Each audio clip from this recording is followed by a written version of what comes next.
Imagine this.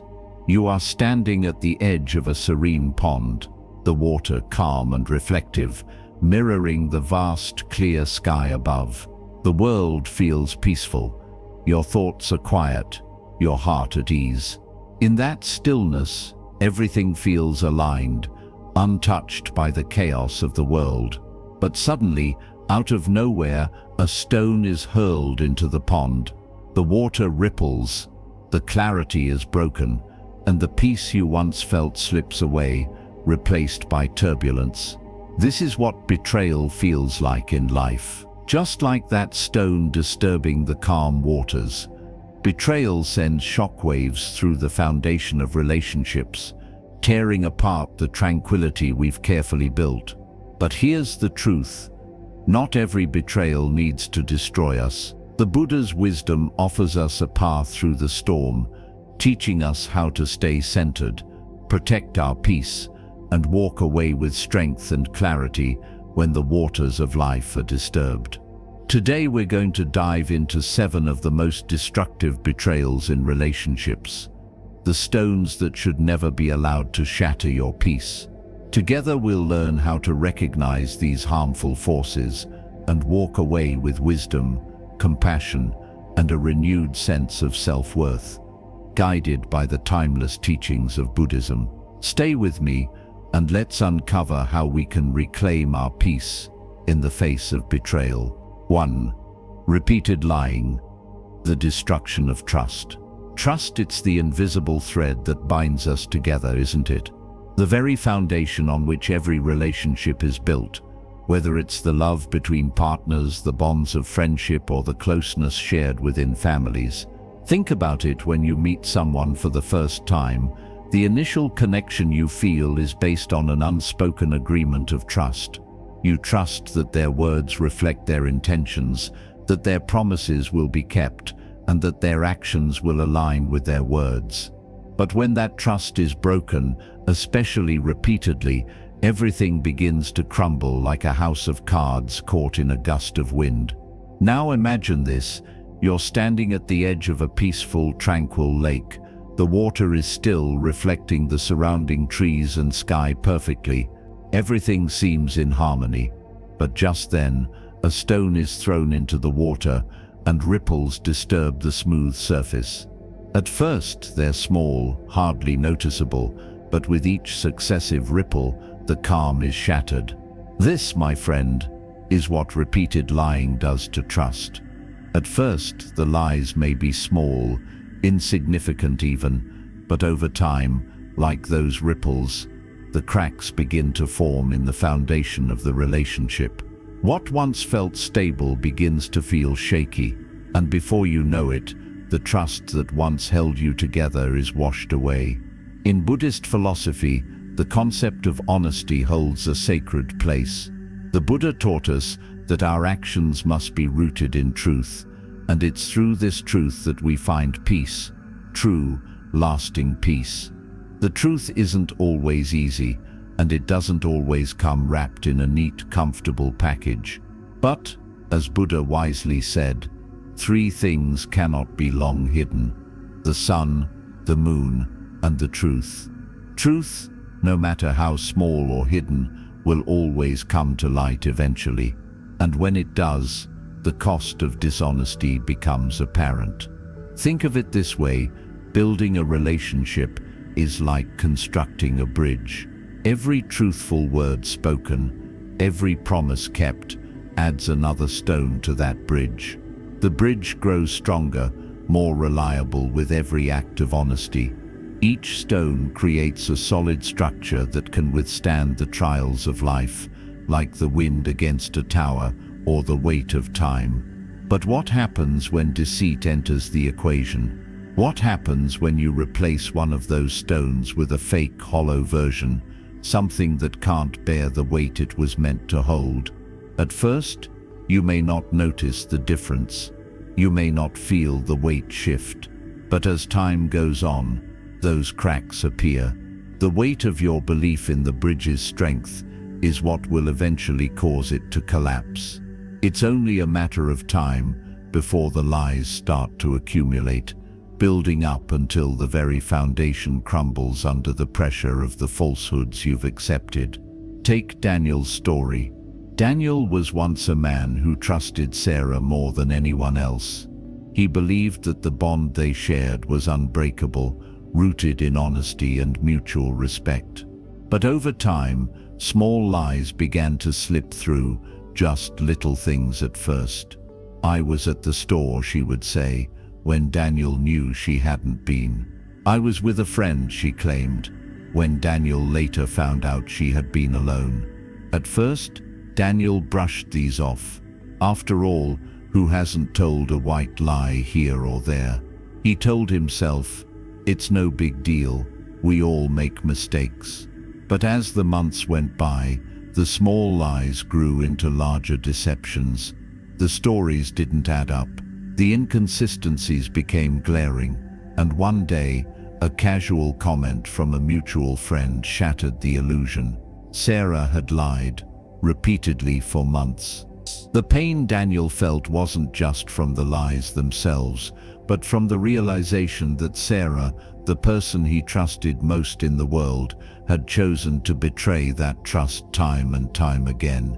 In that moment, the bridge of their relationship, built from truth and connection, suddenly seemed like a house of cards. The pain wasn't just the hurt from the betrayal, it was the understanding that this wasn't a momentary lapse in judgment. This was a deliberate choice to deceive. Buddhism teaches us the practice of right speech, an essential component of the Eightfold Path. Right speech means speaking the truth with kindness, compassion, and integrity. It doesn't mean sharing harsh truths without care or using the truth as a weapon. Instead, it's about nurturing honesty in a way that maintains harmony and fosters trust. A relationship built on honesty is like a tree with strong roots, able to weather the storm and stand tall no matter what challenges come its way. But when that honesty is absent, when lies and deceit begin to creep in, the roots wither. The tree no longer stands tall, it becomes fragile, easily broken by the winds of doubt and suspicion. Sometimes, in relationships, the most difficult thing to do is to accept that the lie is no longer just a momentary mistake. It's a pattern, a reflection of character. When Daniel discovered the depth of Sarah's deception, he realized something crucial. Forgiveness wasn't the answer, not this time. Forgiving one lie may have been an act of kindness, an opportunity for growth.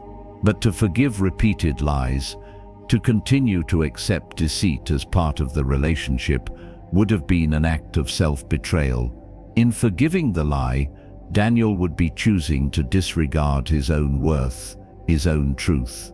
In those moments, it is easy to want to hold on to the past, to believe that the love you once shared is worth salvaging, that the connection is worth saving.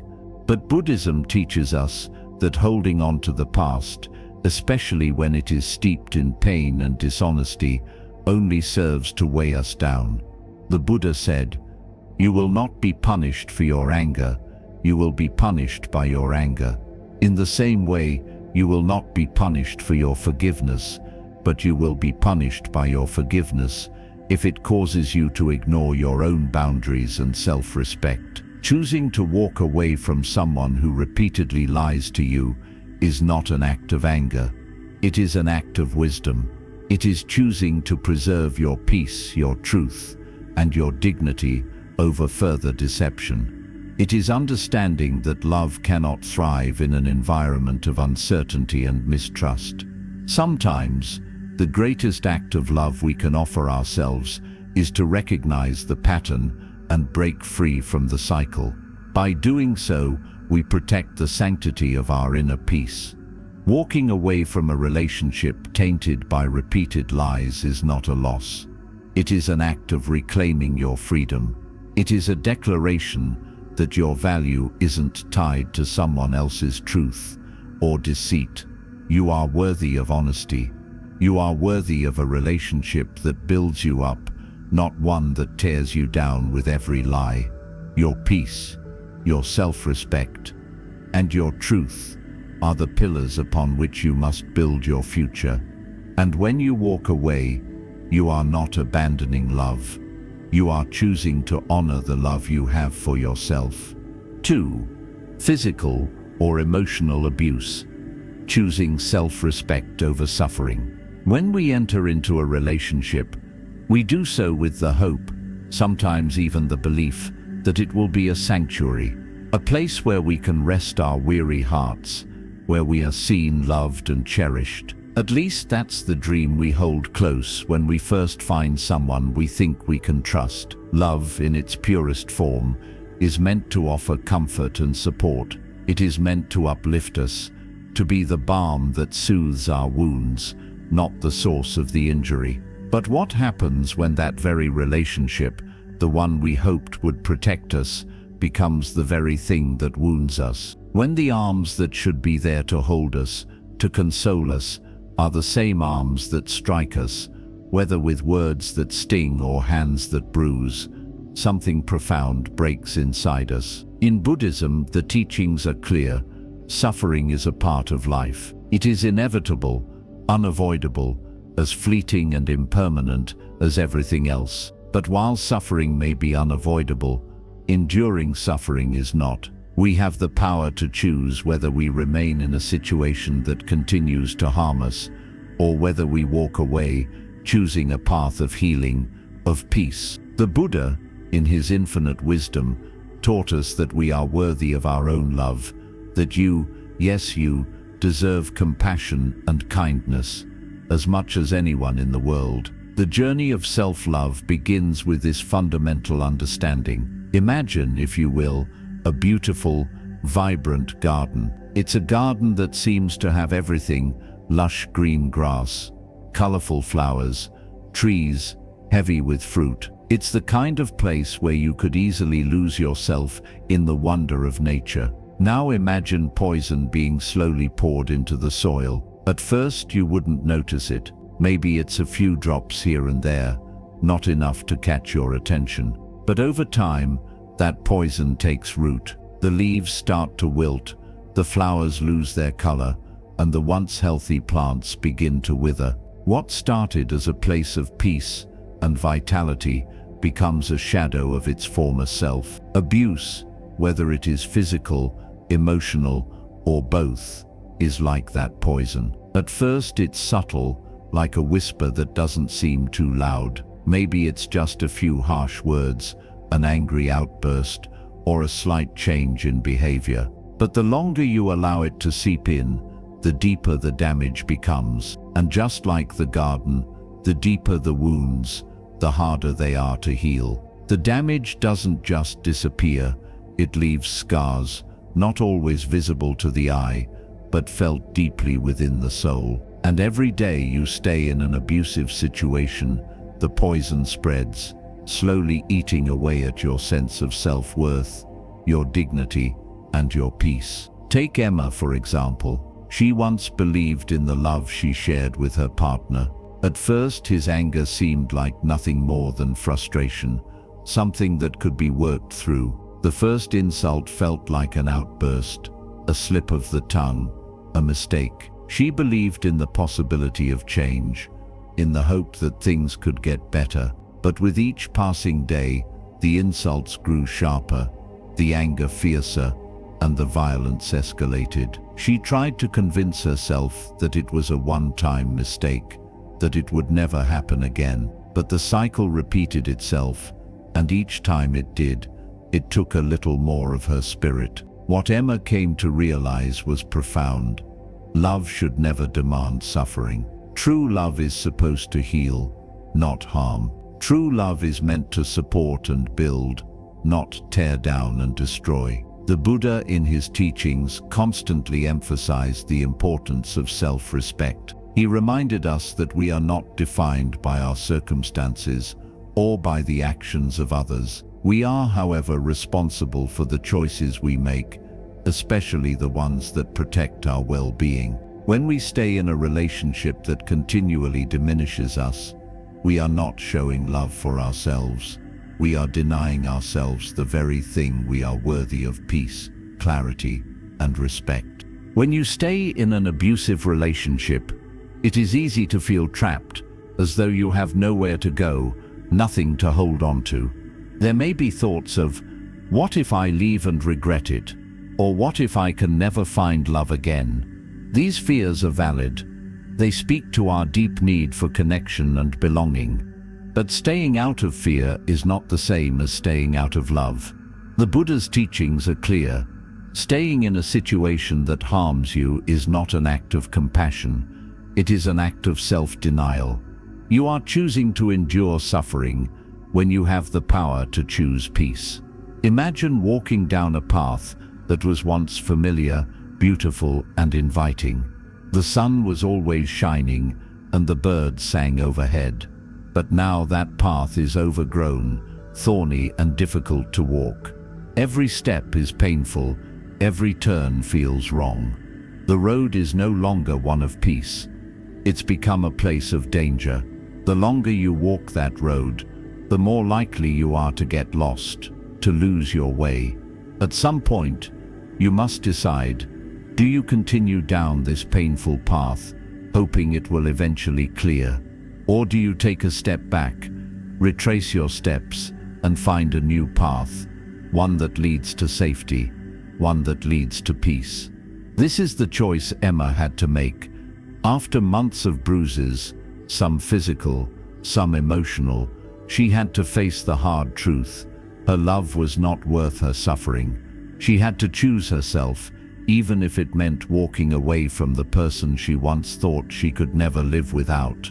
Buddhism teaches us that true strength lies not in enduring harm, but in recognizing it and choosing to free ourselves from it. Self-respect, as the Buddha would say, is sacred. Walking away from abuse is not a failure. It is the highest form of self-love and strength. It can feel like the hardest decision you will ever make. Walking away is not easy, especially when the person doing harm is someone you once loved, someone who once made you feel special. It's the betrayal that hurts. It's the broken promises and the shattered trust. But the Buddha teaches us that the pain we feel is often an opportunity for growth. It is a chance to recognize the patterns that no longer serve us and to walk away with clarity, to reclaim our own dignity. Sometimes, the greatest act of love we can show ourselves is to break free from the cycle of harm. If we do not choose ourselves, if we do not stand up for our own worth, we allow others to dictate our value. We allow them to poison our hearts with their cruelty, with their disregard for our well-being. But when we choose peace, when we choose to walk away, we are choosing to nurture the garden of our soul. We are choosing to water the roots of self-love and respect. We are choosing to water the roots of self-love and respect. In Buddhism, we are reminded that the mind is our true home, and we must protect it from anything that would disturb its peace. So, if you find yourself in a relationship that is toxic, where the love has turned into suffering, ask yourself, what am I choosing to accept? Is this the kind of love I deserve? Is this the kind of life I want to live? The Buddha reminds us that suffering is not meant to be endured indefinitely. We have the power to end it. We have the power to choose peace. It is time to choose self-respect.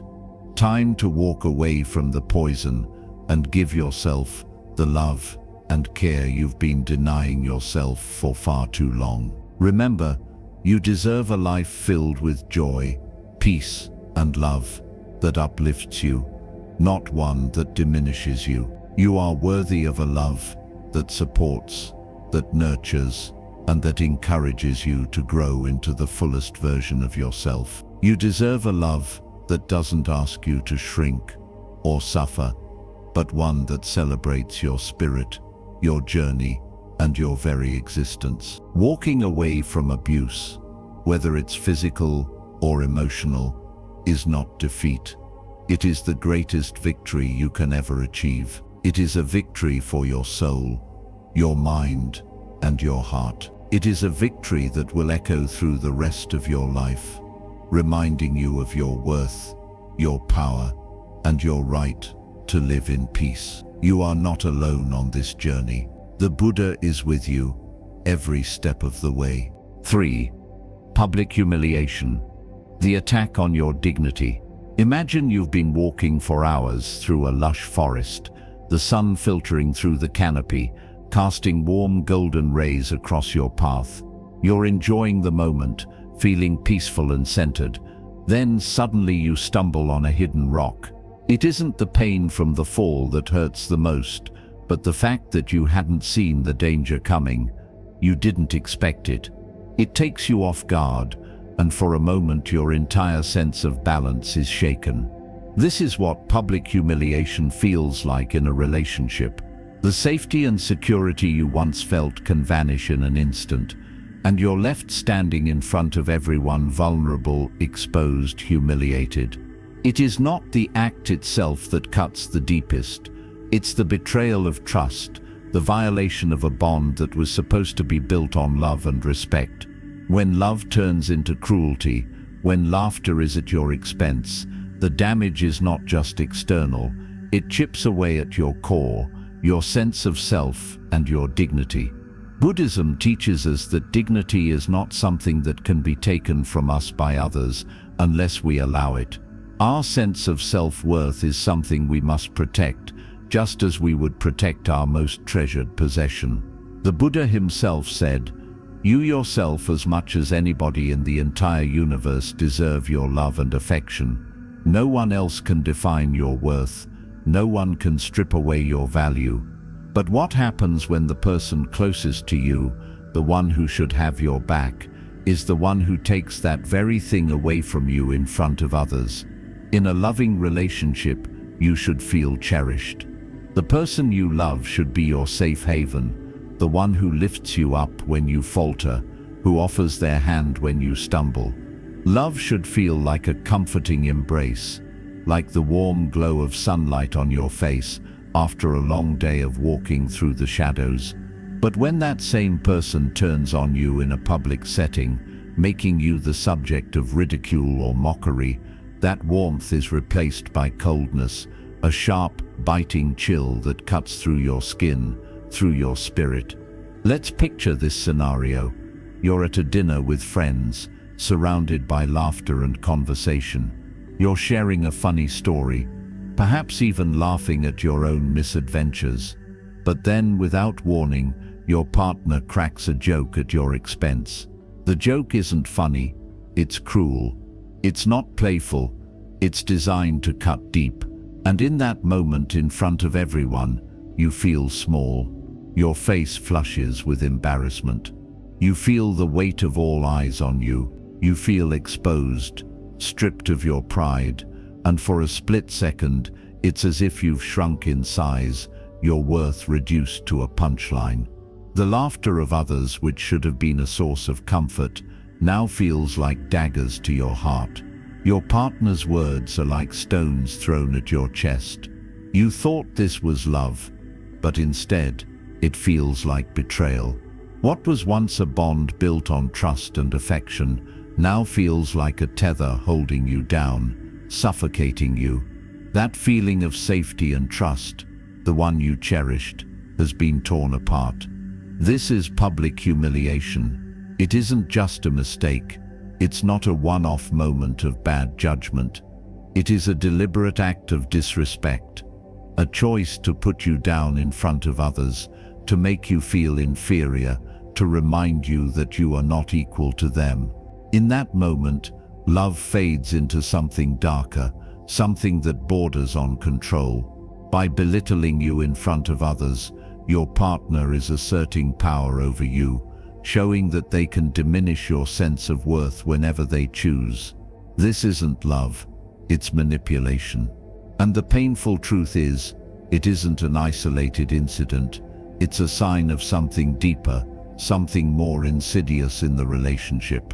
We must ask ourselves, when love feels like an attack, is it truly love anymore?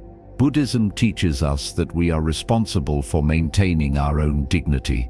Our sense of self is something sacred. The Buddha said, You yourself, as much as anybody in the entire universe, deserve your love and affection. No one, not even the person closest to you, has the right to strip that away. When someone humiliates you, they are not revealing your flaws. They are revealing their own insecurities. They are projecting their own discomfort onto you, masking their lack of self-worth by attempting to diminish yours. Forgiveness is a powerful tool in healing, yes. But in cases like public humiliation, forgiveness is not the answer. It is not a balm for the wound, but an invitation for the same behavior to continue. Every time you forgive this type of behavior without consequence, you are teaching your partner that it's okay to hurt you this way. You are teaching them that you will endure the sting of their words without standing up for yourself.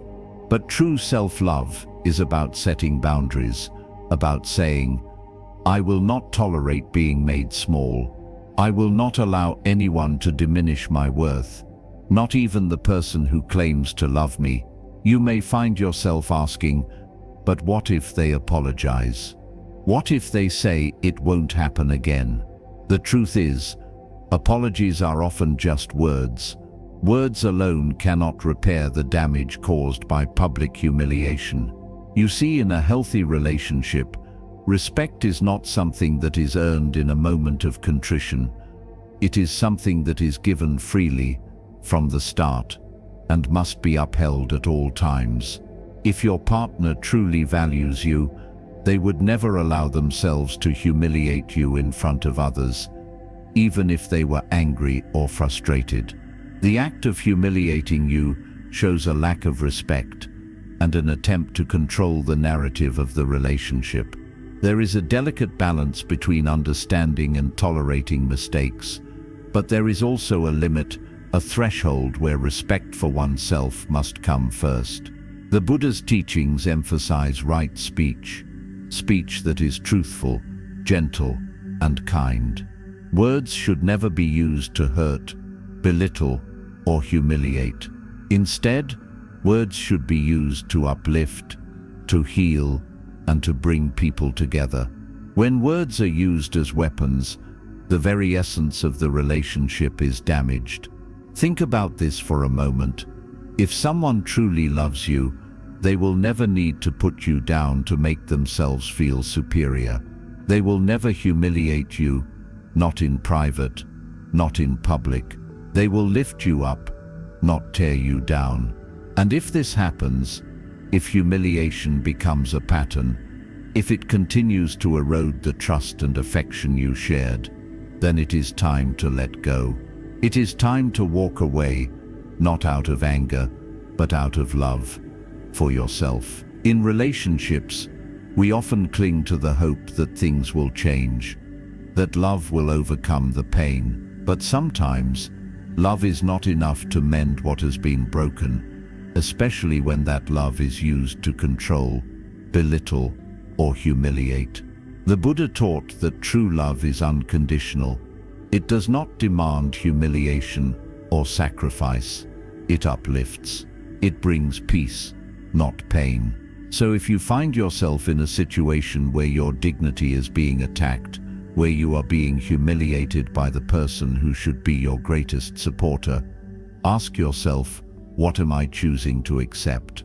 Is this the love I deserve? Is this the respect I am entitled to? You have the right to stand tall, to protect your dignity, and to choose peace over pain. Walking away is not weakness. It is strength. It is an act of self-respect. It is a declaration that you will not tolerate being diminished by anyone. Remember, you are worthy of love that lifts you up, not one that drags you down. You deserve a relationship where your dignity is cherished, not destroyed. It is time to walk away from the ridicule, from the public humiliation, and from the relationship that tarnishes your spirit. Your worth is immeasurable, and no one, no matter how close they are, has the right to take that away from you. The Buddha's wisdom is timeless. Protect your peace, value yourself, and remember that no one can define your worth except you. You are your own master, and your dignity is yours to protect. 4. Repeated infidelity. The betrayal of intimacy. Infidelity is not just a crack in the surface of a relationship, it's a rupture of the very essence of what makes love sacred. It's a betrayal of the trust that you've worked so hard to build, a violation of the space where vulnerability and intimacy should thrive. In Buddhism, relationships are not just connections, they are sacred, a place where both individuals offer their hearts with honesty and openness, ready to grow together. When infidelity enters, it isn't simply a mistake, it's a breach of this sacred bond. And when it happens repeatedly, it becomes a pattern that leaves lasting scars, not just on the relationship, but on your soul. Imagine this. You're walking through a beautiful forest, surrounded by towering trees, their roots dug deep into the rich earth, their trunks thick and strong. These trees represent the foundation of love, trust, commitment, and the connection that binds two people together. The branches stretch wide, offering shelter and comfort. Each tree is a symbol of the love you've cultivated over time, nurtured with care, patience, and mutual respect.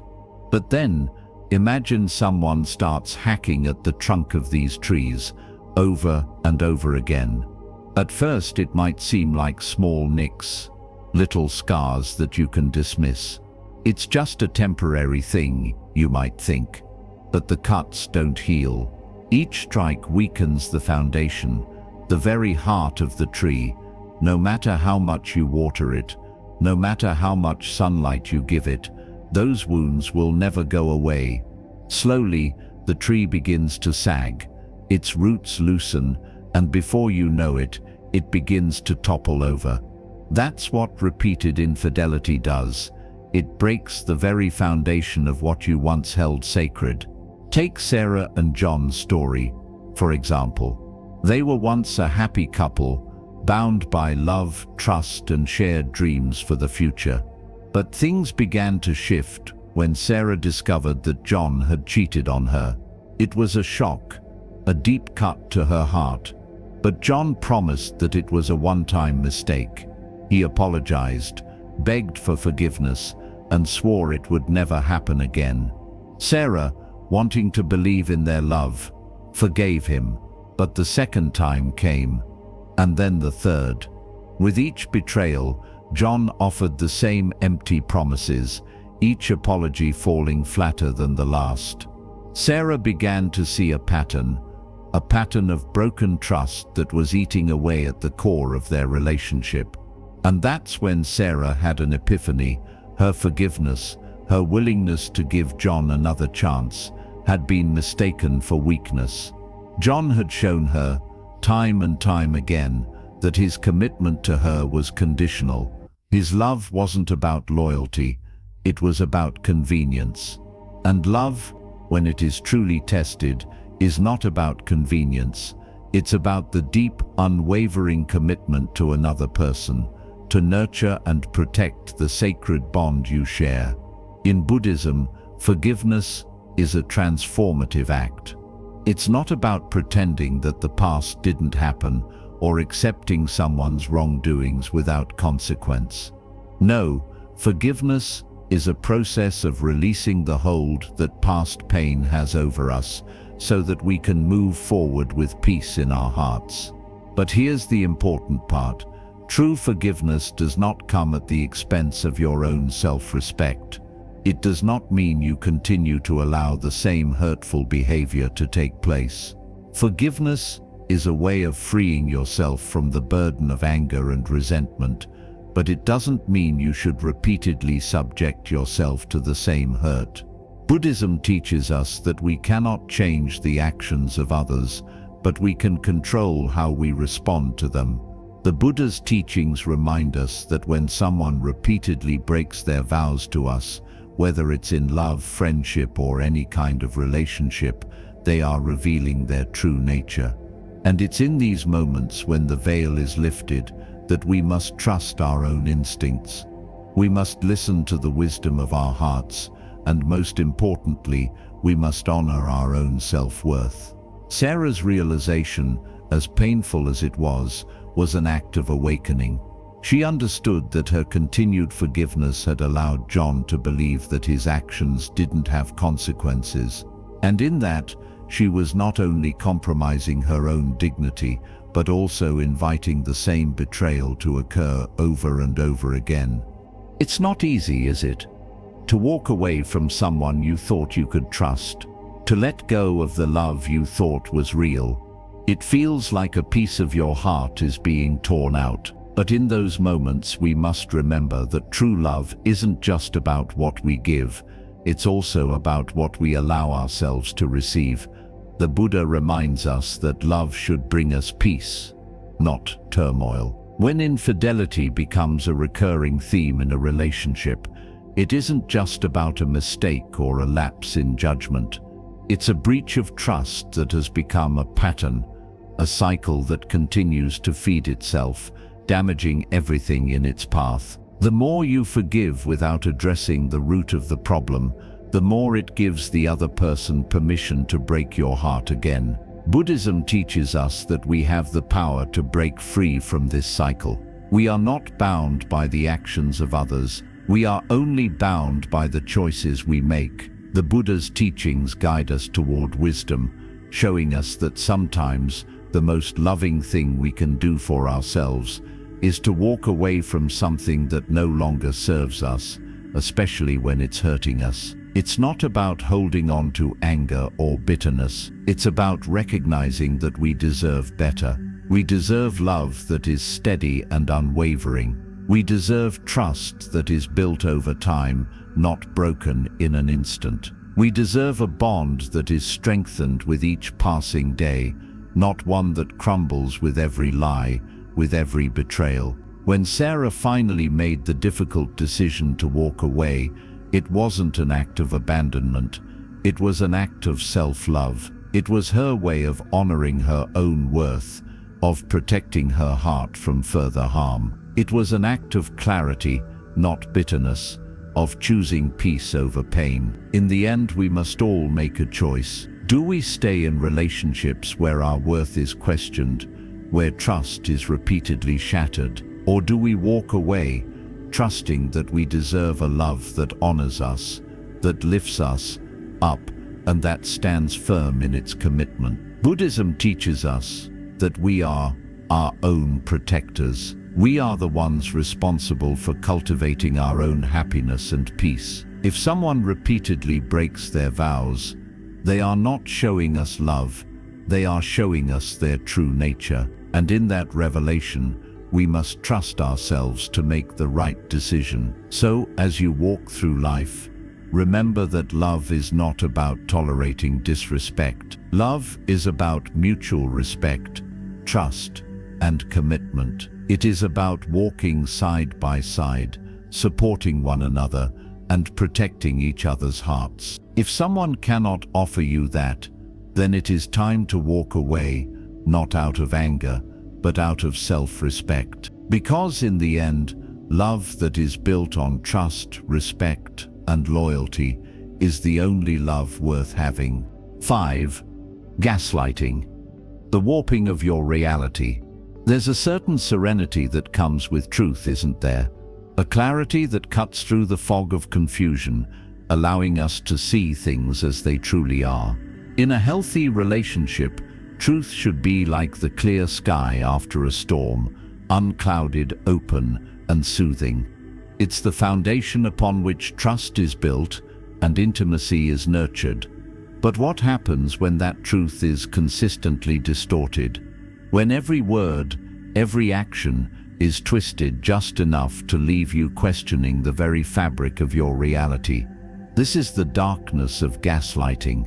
It's one of the most insidious betrayals that can occur in a relationship because it doesn't just break your heart, it breaks your mind. Gaslighting isn't about simple misunderstanding or disagreements. No, it's about control. It's a form of manipulation, a cruel game designed to make you question your memories, your feelings, and ultimately your sanity. Imagine, if you will, that you're walking through a vast, beautiful field. The sky is a perfect blue, the flowers are vibrant with color, and everything feels right. You trust your eyes, you trust what you see. But suddenly, without warning, someone comes along and begins to tell you that the flowers are not vibrant, that they are dull and lifeless. At first you dismiss the claim. "No, I know what I see," you might say, but then they insist. "You're mistaken. You're just imagining things." Over time they do this again and again, until one day you begin to wonder, am I really seeing what I think I see? You question the very truth of your perception, and the once clear field of flowers begins to fade into uncertainty. This is the essence of gaslighting, the slow, deliberate manipulation of your reality until you no longer trust your own eyes. Buddhism teaches us the importance of clear seeing. The Buddha often spoke of the need to see things as they truly are, free from the veil of ego and illusion. This clarity, this mindfulness, is not just about understanding the world around us, but understanding ourselves and our place in it. In relationships, this clarity is essential.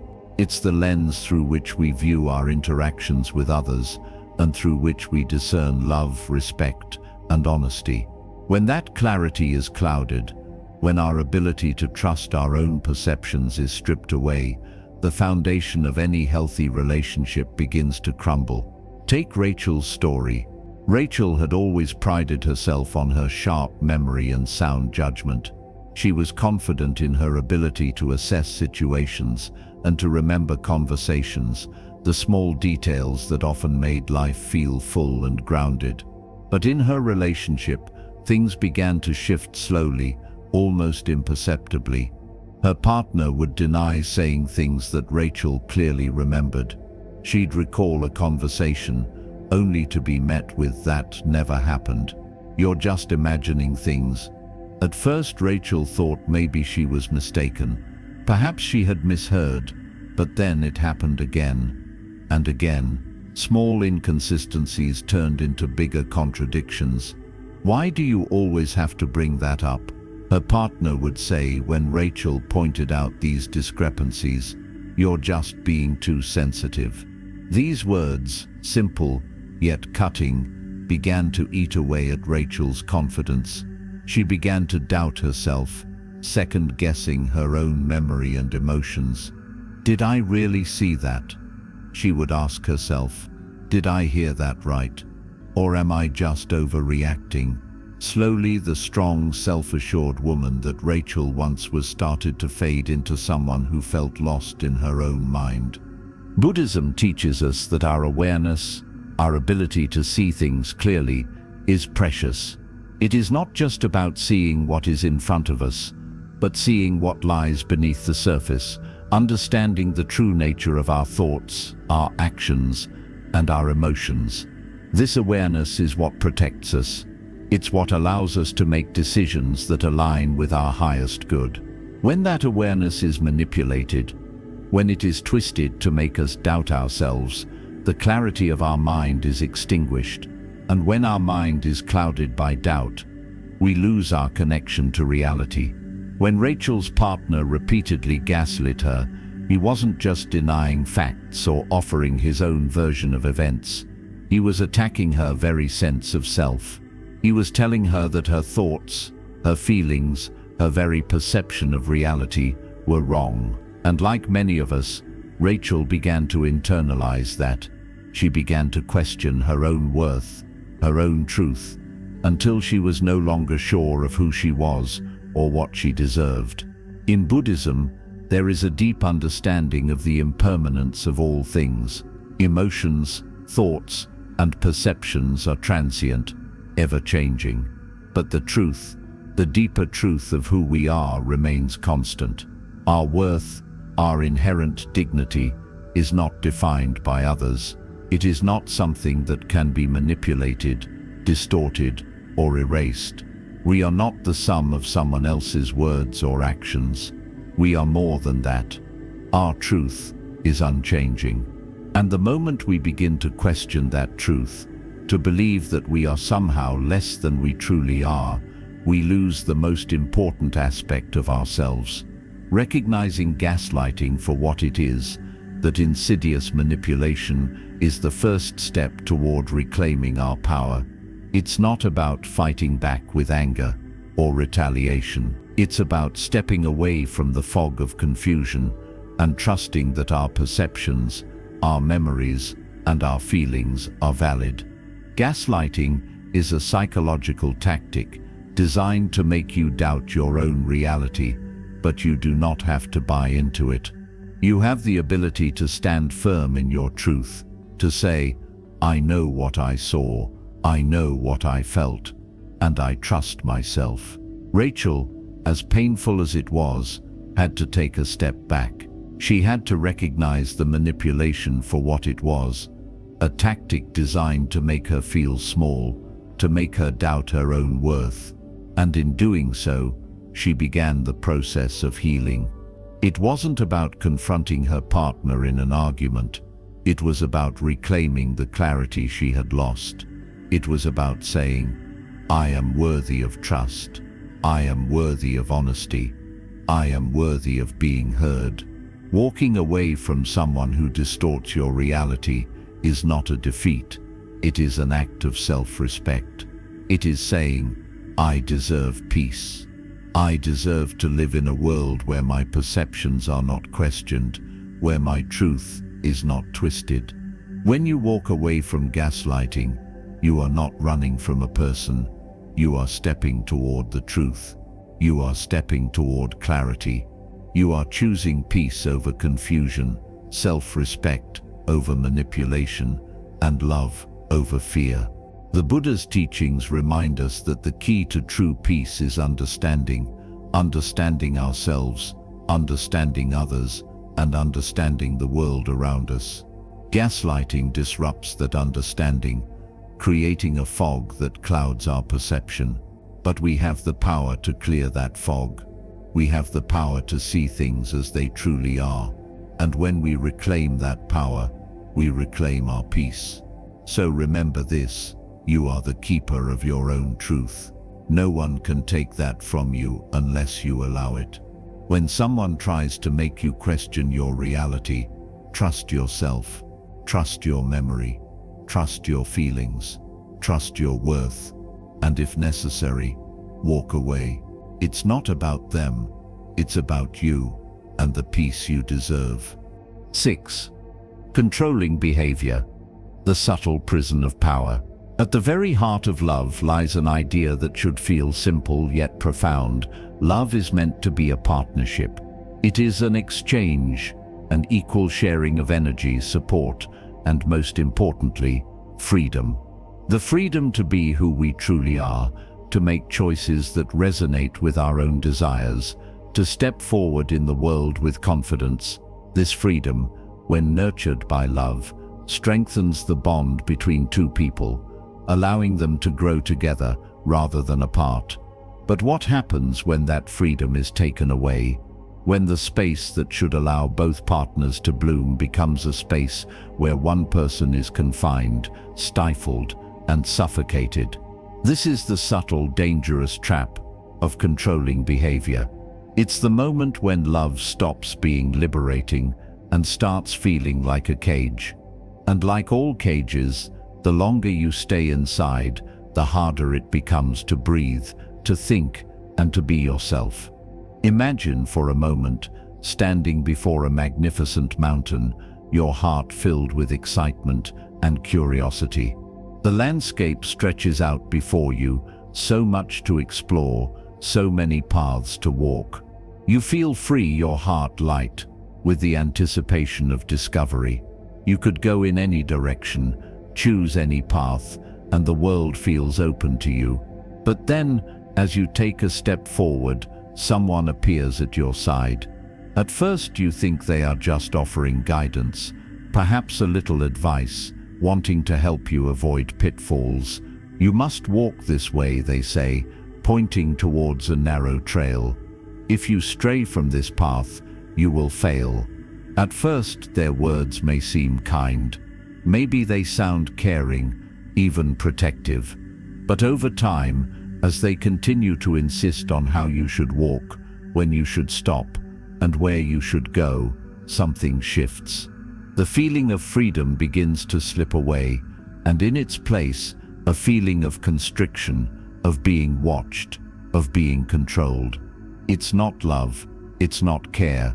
It's the insidious nature of control creeping in, wrapping around you like invisible chains, tethering you to a path that was never yours to begin with.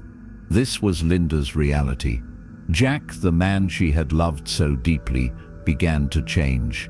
He no longer saw their relationship as a partnership, but as a way to assert his own power. At first, it was subtle, a question about where she was going, a mild inquiry about who she was spending time with. But as the days turned into months, Jack's questions grew more pointed, his demands more specific.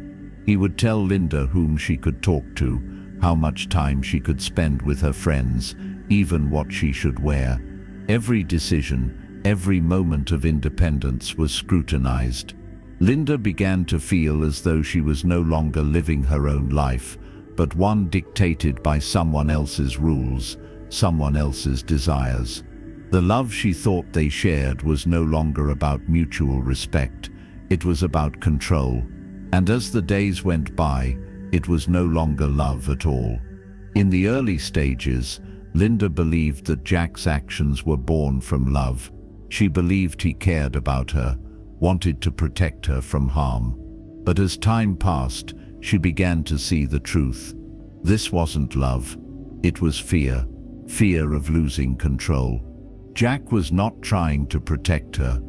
He was trying to control her, to keep her in a place where she would never challenge his authority, his version of the relationship.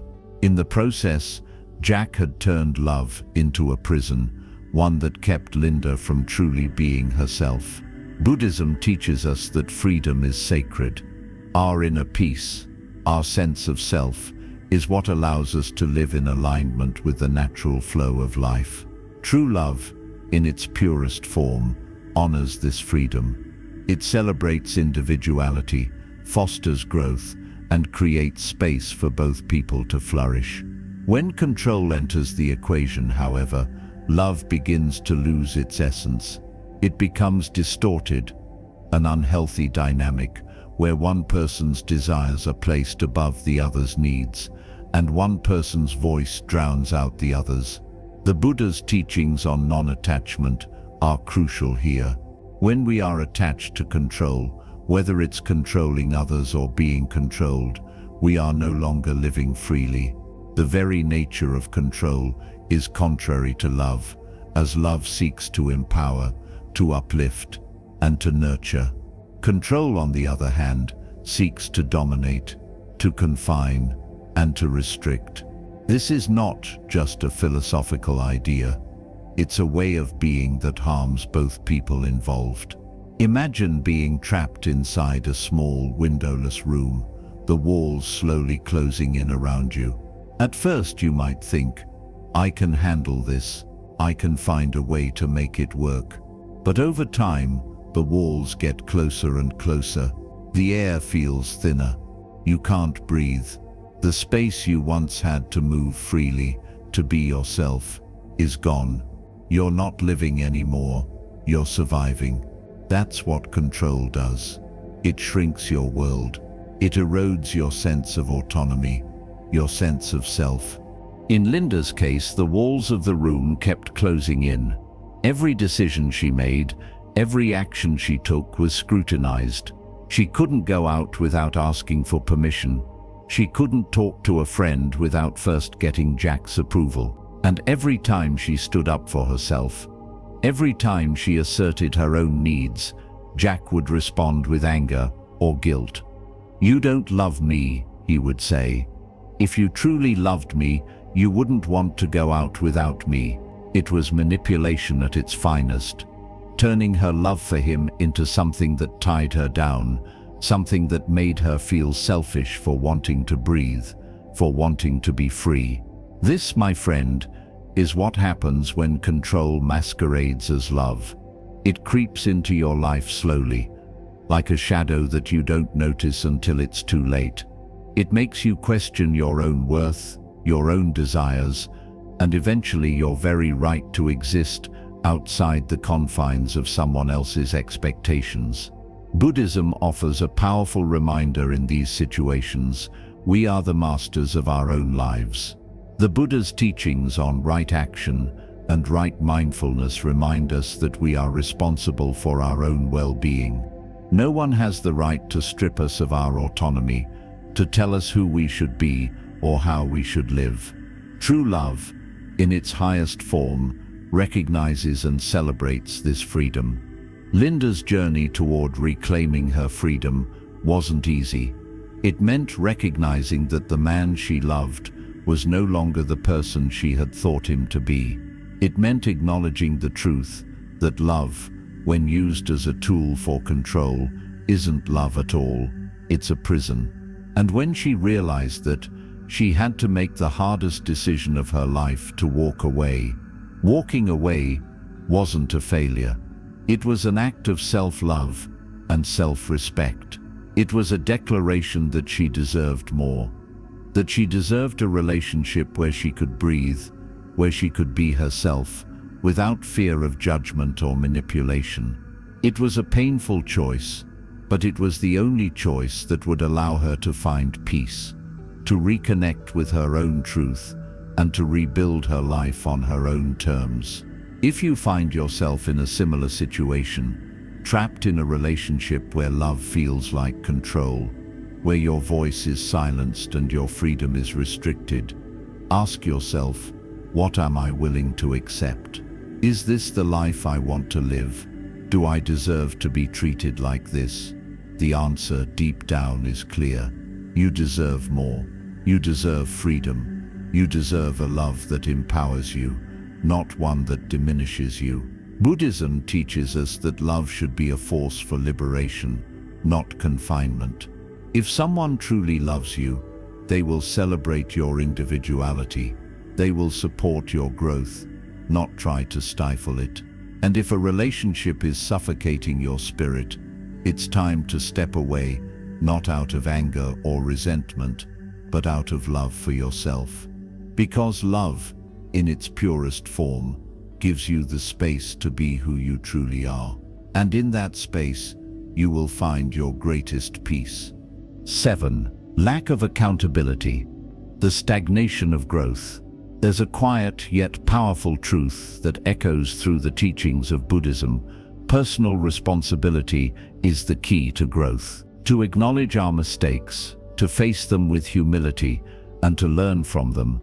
This is not just about doing the right thing, but about cultivating the wisdom that allows us to evolve. In a relationship, this principle is vital. If both people are not willing to take responsibility for their actions, to apologize when necessary, and to strive to do better, the connection begins to wither, like a garden left unattended. Without accountability, a relationship becomes stagnant. It stops growing, it stops nourishing, and over time, it stops being a relationship at all. Imagine this.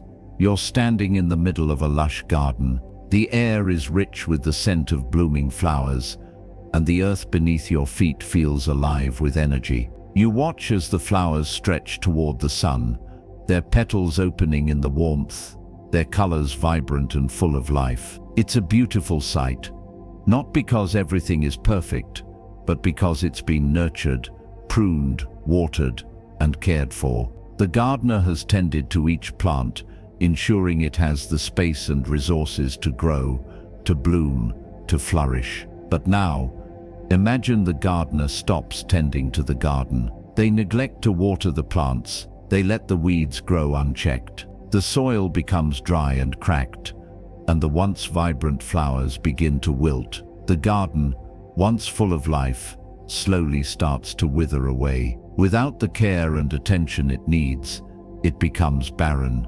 lifeless. This is what happens when accountability is missing in a relationship. Just like a garden left untended, the bond between two people begins to stagnate. If one person refuses to acknowledge their mistakes, to take responsibility for their actions, the relationship can no longer thrive. It withers. And if that behavior continues, the relationship may fade entirely, leaving nothing but regret and resentment in its place. Take Maya and Robert's story. Maya had always been someone who prided herself on communication, on addressing issues head-on, but with Robert, that was never possible. Every time something went wrong, every time a problem arose, Robert was quick to blame everyone but himself. He would point his finger at Maya, his friends, his family, and even the universe, but he could never admit that he too was part of the problem. It was never his fault. He was never the one who made a mistake. Maya tried to talk to him about his behavior, to point out the ways he could improve, but Robert would always brush her off, saying, "You're just being dramatic. It's not my fault." At first, Maya tried to convince herself that maybe Robert was just stressed, or maybe he didn't realize how much his behavior was affecting her. She even tried to make excuses for him. But as time went on, it became clear to her that Robert wasn't interested in growing. He wasn't interested in change. He wasn't interested in her. He wasn't willing to face his own shortcomings, to take responsibility for his actions, or to even acknowledge the impact they were having on their relationship. He was content to live in a world of denial, where nothing was ever his fault. The more Maya tried to reach him, the more distant he became. She began to feel unheard, unseen, and unsupported. It wasn't just that Robert wouldn't apologize. It was that he refused to even recognize his role in the dysfunction of their relationship. And slowly, without the willingness to learn and evolve together, the relationship stagnated. The bond they once shared began to erode, and the more time that passed, the harder it became to see how they could ever grow together again. Their love had been beautiful, but without accountability, it was slowly dying. Buddhism teaches us that self-awareness is essential to personal growth. We cannot change or evolve unless we are willing to look honestly at our actions, our thoughts, and our motivations. When we refuse to take responsibility for our behavior, we remain stuck in our own ignorance. The Buddha speaks about right action, which is not just about doing the right things outwardly, but about aligning our actions with our true nature, about taking responsibility for how we contribute to the world around us. In relationships, this means being aware of how we affect the other person, how our actions influence the dynamics between us, and being willing to make amends when we make mistakes. If both people in a relationship are willing to do this, then the relationship can evolve. It can grow stronger, deeper, and more fulfilling over time. But if one person refuses to take responsibility for their actions, the relationship becomes stagnant. It can't move forward because the very foundation of growth, accountability, is missing. Instead, the couple gets stuck in a cycle of blame, resentment, and stagnation. In Robert and Maya's case, Robert's refusal to take accountability meant that their relationship was no longer a space of mutual growth. It became a space of one-sided effort, where only Maya was trying to heal the wounds, to tend to the relationship, to water the garden. Robert wasn't doing the hard work of self-reflection or self-awareness. Instead, he stayed locked in a mindset of denial, unable or unwilling to see how his actions were hurting the very person he claimed to love. And so, the relationship withered. But here's the truth. Relationships, like all things, require effort. They require both people to be willing to step up, to acknowledge when they've made mistakes, and to do the work necessary to heal and grow. When we fail to take responsibility for our actions, we stop evolving, not just as individuals, but as partners. We stop nourishing the connection that binds us together. We stop pruning the weeds, so to speak, and instead we let them grow wild and unchecked until they begin to strangle the life out of the relationship. Buddhism teaches us that self-awareness is not just a gift to ourselves, it's a gift to the people around us. It's the ability to look at our behavior, to take ownership of our mistakes, and to make amends so that we can grow. This doesn't mean we're perfect. We're all human, and we all make mistakes. But it does mean we're willing to learn from those mistakes, to admit when we've hurt someone, and to make changes so that the cycle doesn't repeat itself. In Robert and Maya's story, Maya was faced with a difficult choice: continue in a relationship where she felt unsupported and unloved, or walk away in order to preserve her own sense of self-worth. It wasn't an easy decision. Walking away meant accepting that the love she had once cherished wasn't enough to keep the relationship alive. But in choosing to walk away, Maya was also choosing to stop the cycle of stagnation.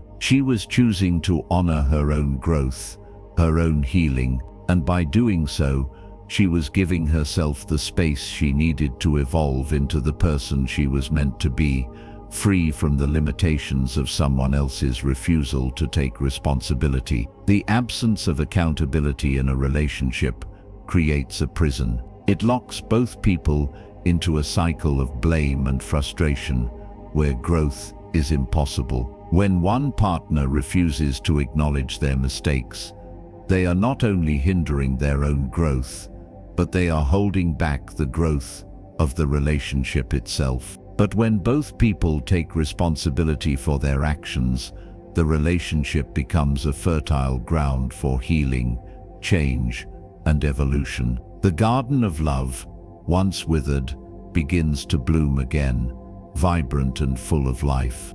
Buddhism teaches us that we are the architects of our own happiness, and we must take responsibility for our role in that. In relationships, we must remember that accountability is not a punishment. It is the key to unlocking our potential for growth. It is the foundation of trust, the cornerstone of connection, and the lifeblood of a love that thrives.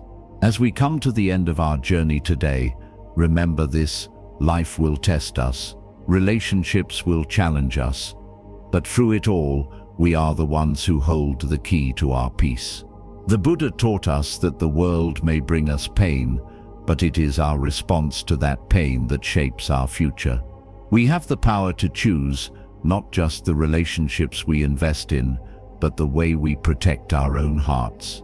The stones of betrayal may be thrown, the ripples of harm may spread, but we do not have to let them define us.